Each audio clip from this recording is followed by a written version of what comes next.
I walked outside and saw an HOA woman standing by my Jeep with bolt cutters in her hands, telling a group of neighbors that she was cutting my lock because my Jeep broke the rules.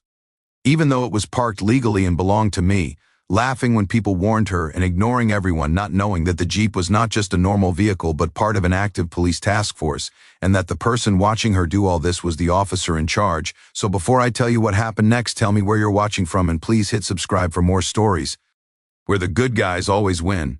I stepped outside and froze when I saw an HOA woman standing over my Jeep with a pair of bolt cutters already positioned on the lock, calmly explaining to a small crowd of neighbors that she was cutting it because my vehicle violated community rules, laughing off every warning she was given, dismissing every attempt to explain that the Jeep was legally parked, properly registered, and clearly marked, completely unaware that it didn't belong to a random homeowner at all, but to an active police task force, and even more unaware that the man watching her commit the crime in real time was the officer in charge.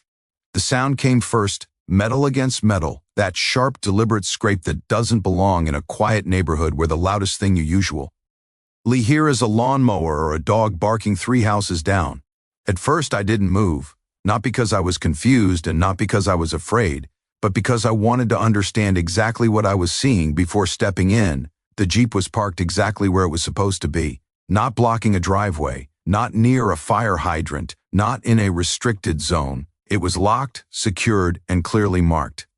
With government plates and equipment visible through the windows, markings that should have made anyone with a shred of caution stop and ask questions before touching it. She didn't ask questions. She didn't hesitate.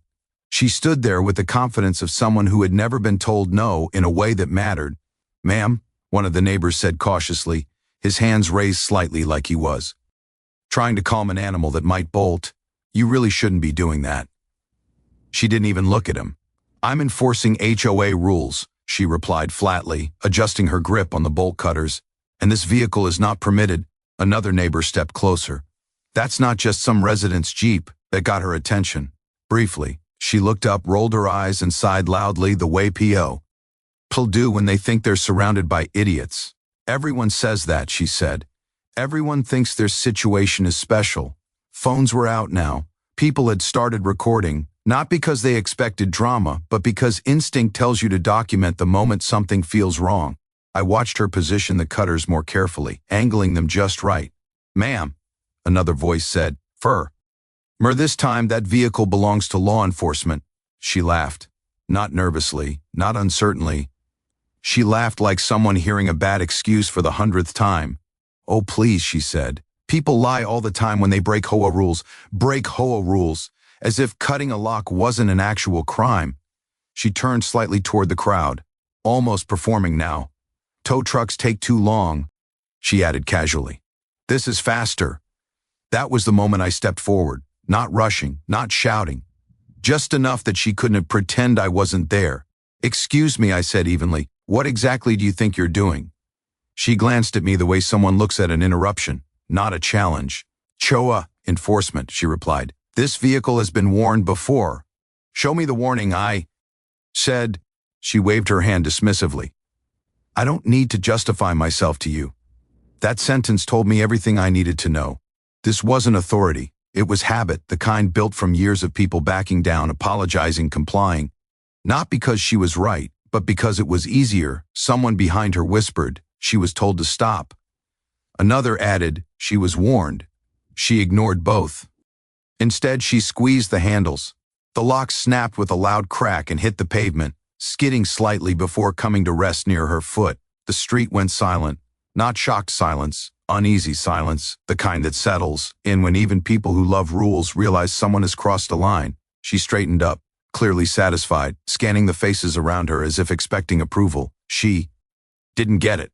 I walked over and picked up the broken lock, turning it over in my hands slowly. Then I looked at her. "Do you know who owns that vehicle?" I asked. She crossed her arms. "I don't care. HOA rules apply to everyone." That was the real mistake. Not cutting the lock, not ignoring the warnings. The mistake was believing rules mattered more than reality. I reached into my jacket and pulled out my badge. Not fast, not dramatically, just deliberately. The reaction was immediate. Whispers stopped. Phones steadied. Her eyes locked onto the badge, then flicked back up to my face. For a moment, she said nothing. Then she scoffed. "That doesn't mean anything," I nodded calmly. "By itself, you're right, it doesn't." I gestured toward the Jeep. "But that vehicle belongs to a police task force, and you just damaged government property in front of multiple witnesses." The confidence drained from her face in real time. I was told." She started. "Told by who?" I asked. "Because I'd love to hear why they thought cutting a lock was appropriate." She took a step back. Just one, but it was enough. Radios crackled as I notified dispatch. Neighbors exchanged looks. What had started as HOA enforcement had crossed into something much more serious, and she finally understood it. Because authority borrowed from confidence disappears fast when reality shows up, and reality had just arrived. Even after the lock lay broken on the pavement, the crowd had gone quiet, the badge was visible, and the reality of what she had just done began to settle in. The HOA woman didn't back away or apole, "Oh guys," or even pause, but instead squared her shoulders, tightened her grip on the bolt cutters, lifted her chin, and spoke with the same unwavering confidence as before.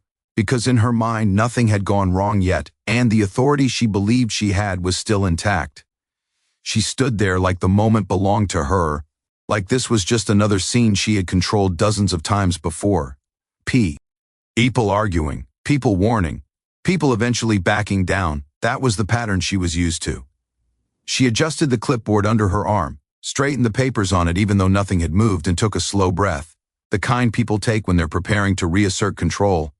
"I am authorized to enforce HOA rules," she said firmly, loud enough for everyone to hear, her voice steady. "And practiced, and residents agreed to those rules when they moved in." She said it like a conclusion, not a claim. Like saying it out loud made it true. I looked around at the neighbors standing nearby, many of whom had lived there longer than she had, people who paid dues, attended meetings, and followed rules without ever imagining they'd see someone cut a lock in broad daylight. "This isn't enforcement," I said calmly. "This is property damage." She laughed, short and dismissive, as if I'd just revealed I didn't understand something basic. "You clearly don't understand how HOAs work," she replied.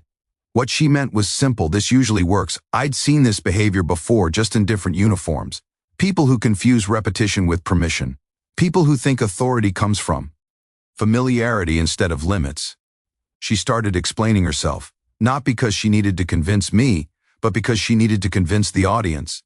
"This vehicle has been an ongoing issue," she said, gesturing toward the Jeep.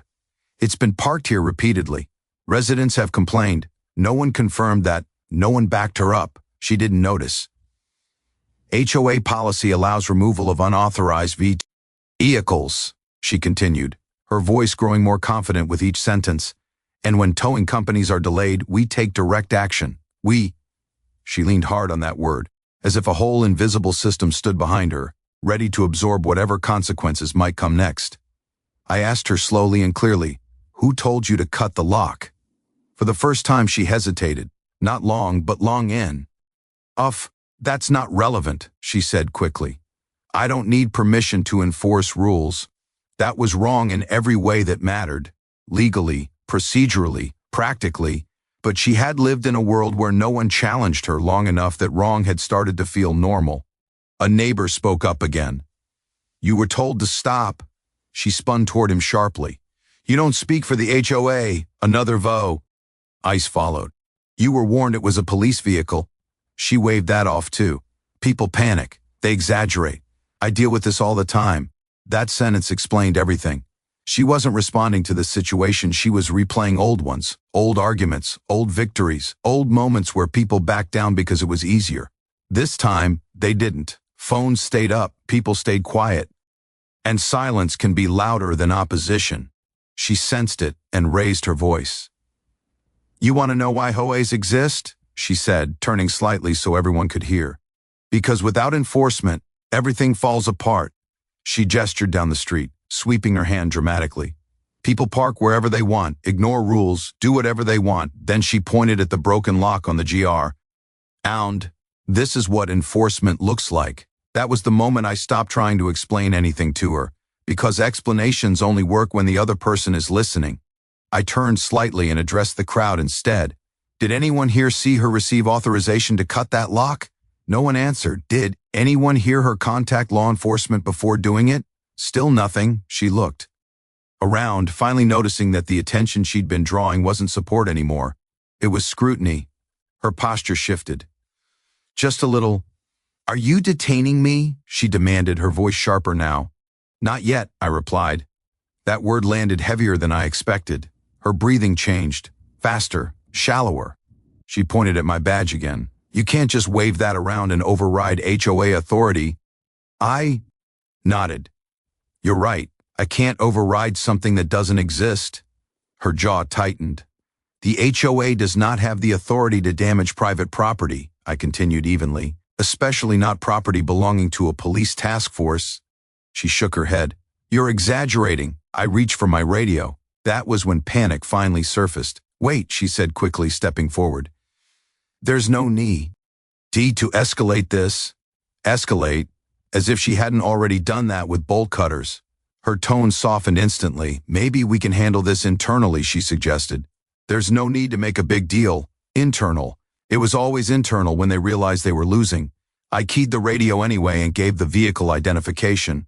The response came back almost immediately. "Confirmed task force. E-vehicle, active assignment, do not tamper." The words hung in the air. Her shoulders dropped, not dramatically, but noticeably. "I was just doing my job," she said quietly, the confidence gone now, replaced with something closer to calculation. I nodded. "And now we're going to talk about what that job actually allows, because authority isn't what you say it is, it's what survives scrutiny." And HOAs had just failed, even as the reality of the situation began closing in around her, with neighbors watching closely, phones recording steadily, the broken lock still lying at her feet, and the confirmation of the vehicle's ownership, already spoken aloud. The HOA woman chose not to step back or stay quiet or admit fault, but instead doubled down, raising her voice, dismissing every warning she had been given, and clinging to the belief that if she asserted herself strongly enough, the rules she hid behind would somehow shield her from consequences. She paced slightly now, not leaving the scene, just moving enough to show agitation. "This is being blown way out of proportion," she said sharply, glancing around as if daring someone to agree with her. "I was enforcing community standards." N01 responded. That silence irritated her more than shouting would have. "You all act like this is some kind of crime," she continued, her voice climbing. "But HOA violations happen every day, and people comply." Someone near the sidewalk spoke up quietly. "They comply when it's legal." She spun toward the voice. "I didn't ask for your opinion." That had become her default response. Deflect, dismiss, dominate. She pointed at the Jeep again. "That vehicle has been a problem for weeks." I shook my head. "No complaints were filed." She frowned. "How would you know?" "Because I reviewed them," I replied evenly. That stopped her for half a second, then she recovered. "Well, residents verbally complained," she said quickly. "And that's enough for action." "It's not," I said. She waved me off. "You keep saying that. But HOAs have broad authority." That word again. Authority. She used it like armor. But armor only works if it's real. A neighbor stepped forward, braver now that things were shifting. "You were told not to touch it." She snapped back. "I was told a lot of things." Another added. "You were warned it was police property." She scoffed. "Anyone can say that." A third voice full. "Oh, steadier. You were told to wait." Her patience cracked. "I don't wait," she said loudly. "That's how things get ignored." Phones zoomed in. People exchanged looks. This wasn't enforcement anymore. It was obsession.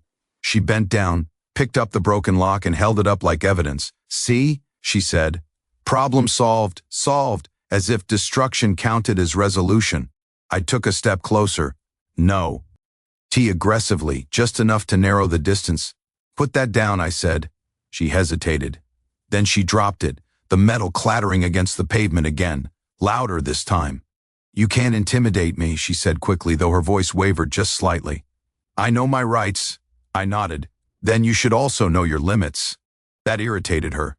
"You're trying to scare me," she said, pointing at my badge again. "You think flashing that means I'll just back off?" "No," I replied. "I think the law will handle this." Her eyes flicked toward the crowd, toward the cameras. For the first time, she realized this wasn't staying contained. "This doesn't need to go any further," she said, lowering her voice. "We can call this a misunderstanding. A misunderstanding doesn't involve bolt cut." I said. She clenched her jaw. I was acting in good faith, she insisted. I believed I was allowed to do this. Belief, that was the problem. Belief without verification, confidence without permission, action without consequence. Until now. A neighbor raised his phone slightly higher. She was warned multiple times. She turned on him. Stop recording. He didn't, neither did anyone else. Why? Or making this worse, she snapped. No, I said calmly. You did that when you ignored every warning. Her hands trembled slightly now. Not fear, frustration. She hated losing control more than she feared punishment. I want your supervisor, she said abruptly. I nodded. You're looking at him. That landed hard. She opened her mouth, then closed it. For a brief moment the street was complete. Eyes silent. No one spoke. No one moved. The weight of what she'd done finally pressed down without anywhere left to escape. You should have stopped when you were told, I said quietly. She swallowed. I didn't think. That's clear, I replied. Dispatch crackled again through my radio, confirming arrival times. Her head snapped up. You called this in? Yes. Her face drained of color. This is harassment, she said weakly. You're targeting me. No, I said. You targeted yourself when you ignored the warnings. She backed up a step, then another, confidence gone, authority shattered. All that remained was the evidence, video, witnesses, and a broken lock on government property. Warnings only matter if you listen to them. She didn't, and now she would. As the crowd stood frozen in unease. Silence, phones still raised, the broken lock glinting on the pavement like a mistake that could no longer be ignored. The HOA woman finally realized that the story she had been telling herself, that this was just another routine enforcement, another resident who would eventually cave, another moment where confidence alone would carry her through, was collapsing in real time because the vehicle he had just damaged was not a nuisance, not a rule violation, and not hers to touch, but belonged to a police task force, and the man she had dismissed, argued with, and tried to intimidate was the one legally responsible for it. I didn't raise my voice. I didn't need to. The truth had a weight of its own. I stepped closer to the Jeep, placing my hand on the hood, not possessively but deliberately. A simple physical reminder of ownership, authority, and responsibility. This vehicle, I said calmly, is assigned to an active task force. Her eyes followed my hand. Then her gaze flicked to the markings she had ignored, the plates she had brushed off, the equipment visible through the windows, all the signs that had been there from the beginning. You didn't verify anything, I continued. Why? Oh, didn't call it in. You didn't request documentation. You didn't wait. She opened her mouth, then closed it again. For the first time since she arrived, she had no script. I didn't know, she said finally, her voice quieter than before. I nodded slowly. You were told that doesn't mean, she started. It means everything, I interrupted gently. Because ignorance doesn't erase damage, and warnings don't disappear just because you choose not to hear them.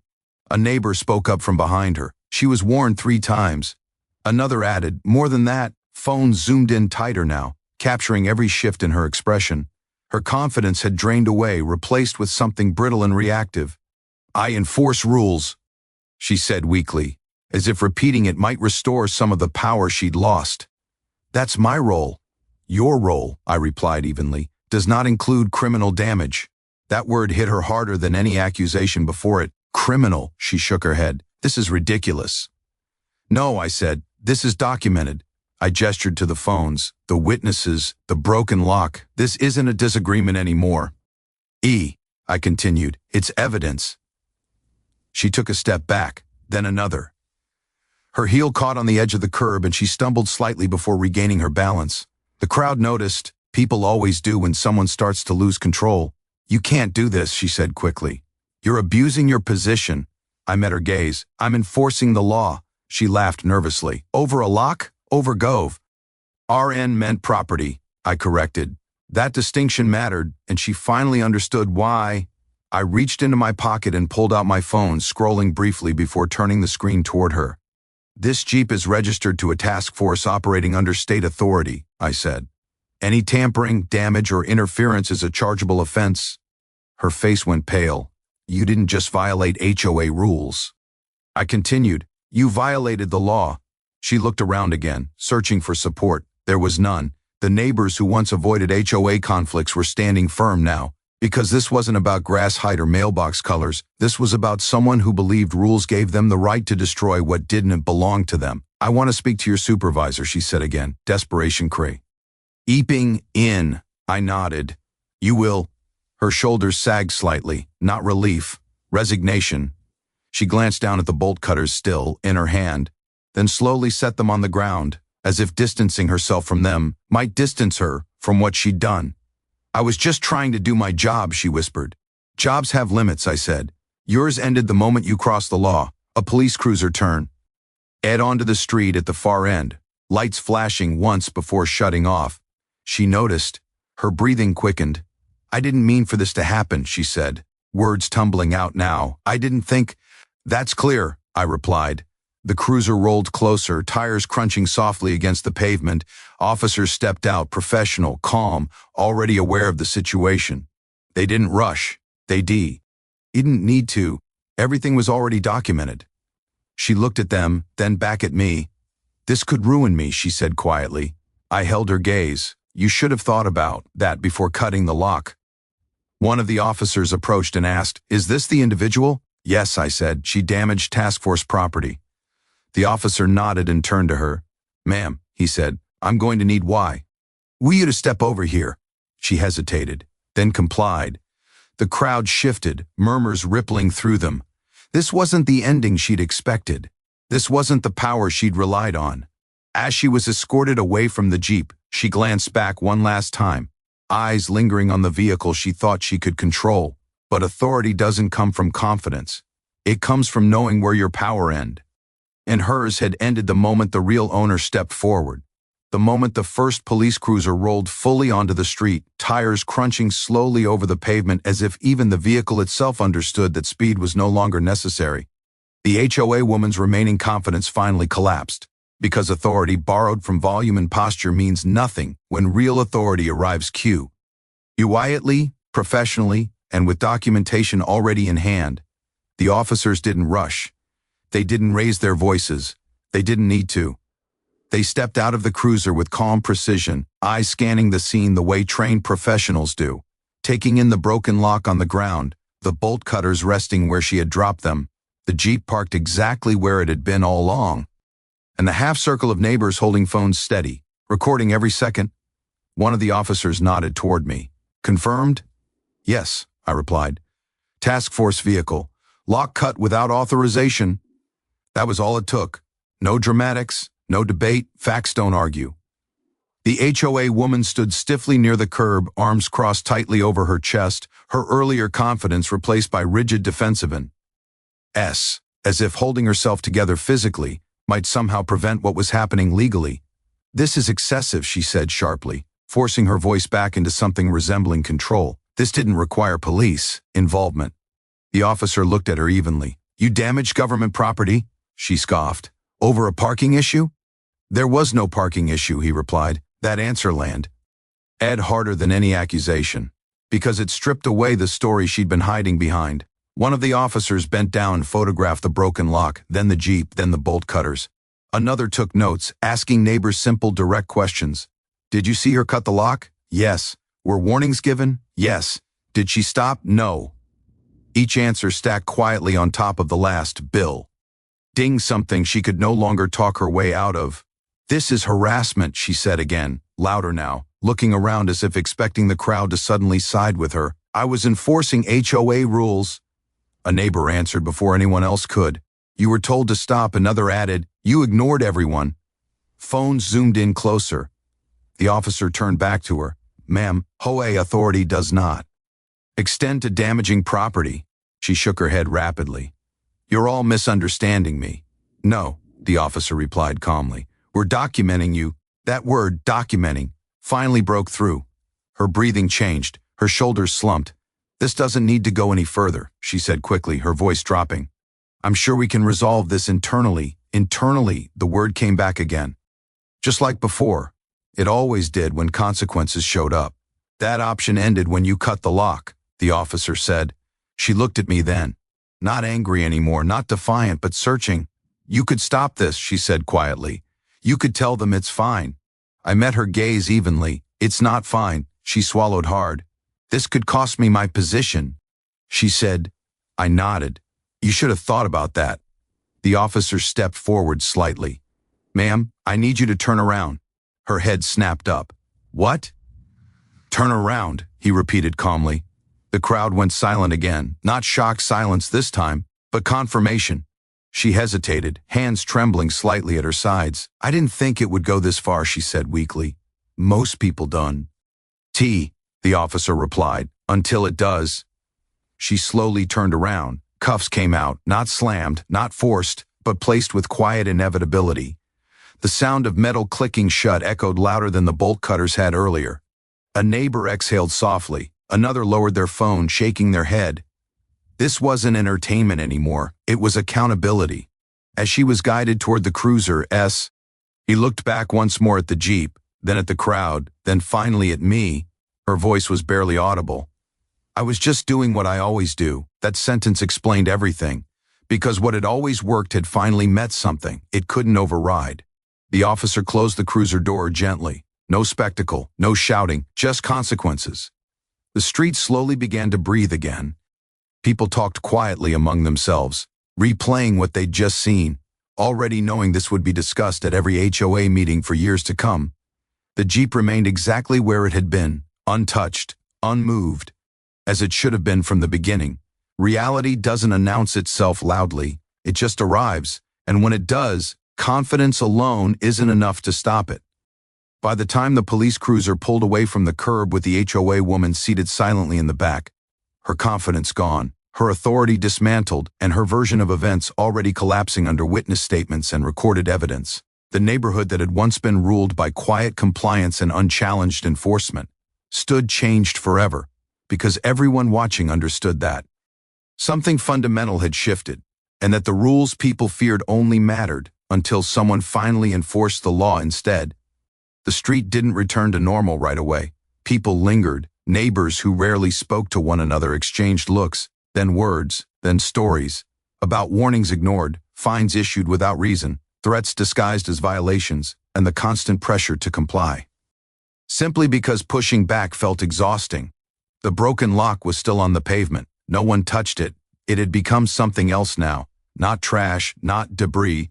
Evidence of a moment where power overreached and snapped. An officer bagged it carefully, photographed it one last time, and logged it with the rest of the documentation. The bolt cutters followed. So did the clipboard. Every object had once represented her authority was now just another item tagged and cataloged.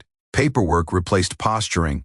That was how it always ended. One of the officers approached me after everything was secured. We'll follow up, he said. There will be charges. I nodded. I'll be available.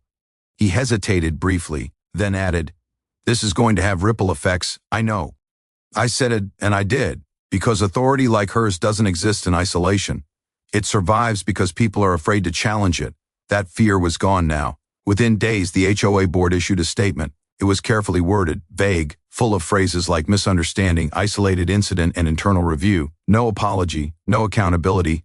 But it didn't matter. The videos were already circulating. The neighbors had already talked, and silence no longer worked the way it used to. Attendance at the next HOA meeting tripled. Residents asked questions that hadn't been asked before. Who approved enforcement actions? Who authorized fines? Who decided consequences? For the first time, the board didn't have confident answers. Rules were paused, policies were reviewed, and suddenly, the authority at once felt absolute was exposed as fragile, conditional, and very much dependent on consent. The Jeep stayed parked where it was. No warnings, no notices, no complaints, because no one touched it again. Weeks later, the case moved forward quietly, the way real consequences usually do. Not loudly, not dramatically, but steadily, guided by reports, footage, and witness testimony that left very room for reinterpretation. She didn't attend HOA meetings anymore. No one said why. They didn't have to. People understood. The neighborhood felt different after that. Not lawless, not chaotic, just lighter. People waved again. Conversations lingered longer on sidewalks, and the unspoken understanding settled in that rules were meant to serve the community, not dominate it. One evening, as I walked past the spot where it had all happened, I noticed the pavement had been cleaned. No sign of the lock, no mark where it had fallen. But moments like that don't disappear just because the evidence is gone. They leave something else behind, perspective.